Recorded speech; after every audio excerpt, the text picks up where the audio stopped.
"There's nothing gives you so much courage as good reasons," continued the sailor. "And during that time the wind had abated, and the sea had gone down, but the water kept rising. Not much, only 2 inches an hour, but it still rose. 2 inches an hour does not seem much, but in 12 hours that makes 2 feet, and 3 we had before, that makes 5. Come, said the captain, we have done all in our power, and Monsieur Morel will have nothing to reproach us with. We have tried to save the ship, let us now save ourselves. To the boats, my lads, and quick as you can. Now, continued Penelon, you see, Monsieur Morel, a sailor is attached to his ship, but still more to his life, so we did not wait to be told twice. The more so that the ship was sinking under us, and seemed to say, Get along, save yourselves. We soon launched the boat, and all 8 of us got into it. The captain descended last, or rather, he did not descend, he would not quit the vessel, so I took him round the waist, and threw him into the boat, and then I jumped after him. It was time, for just as I jumped, the deck burst with a noise like the broadside of a man-of-war. 10 minutes after she pitched forward, then the other way, spun round and round, and then goodbye to the Pharaon. As for us, we were 3 days without anything to eat or drink, so that when we began to think of drawing lots who should feed the rest, when we saw la Gironde, we made signals of distress. She perceived us, made for us, and took us all on board. There now, Monsieur Morel, that's the whole truth, on the honor of a sailor. Is it not true, you fellows there?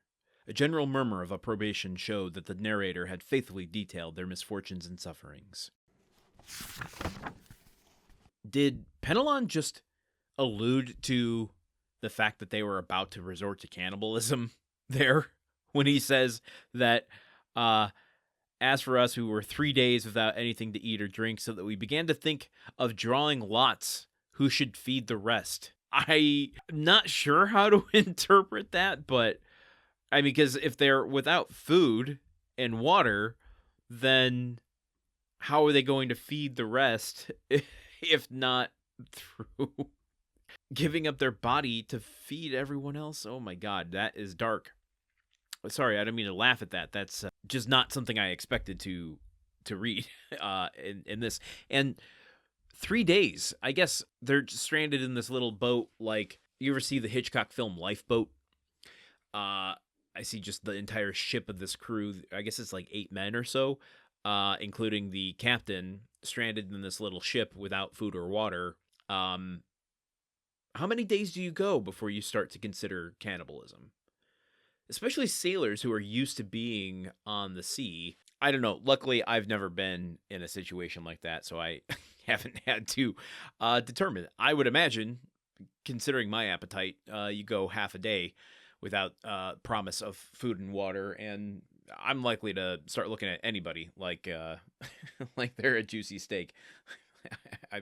I'm 100% Charlie Chaplin in the Gold Rush, looking at everyone like they're a chicken dinner, and resorting to eat my boots because apparently they were made of black licorice, and that sounds delicious to me. Here's a pretty superfluous note I want to mention about today's episode. Everything that was read today is one paragraph. There's no breaks whatsoever, even though Penelon is, breaking it up a little bit. And it just put me in mind of, like, I read a lot of classic literature, and there are some times you just come to, like, a page or two where there's no break at all. And, if you're absorbed in the story, that's probably not a problem. It's usually not a problem for me, but there are times where I'm just like, oh God, okay, here we go. We got an entire page where my brain isn't going to be able to take a mental break at all. I have to admit, my mind wanders a lot, not when I'm, reading out loud for the show, but when I'm reading by myself, I find myself, like, if something sparks my imagination or curiosity, I'll think about it for a second.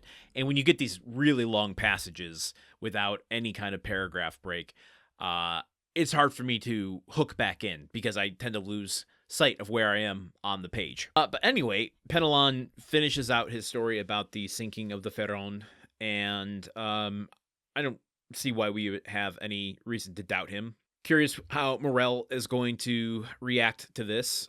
obviously he's kind of defeated and has accepted his destiny, it feels like. Will this be the thing that makes him crack entirely and scream out in agony? Or will he continue to uphold his dignity as we finish out Chapter 29 in the next couple days here? So join me here tomorrow while we barrel toward Chapter 30.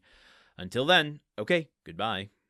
The Countdown of Monte Cristo is part of the Gruntwork Podcast Network.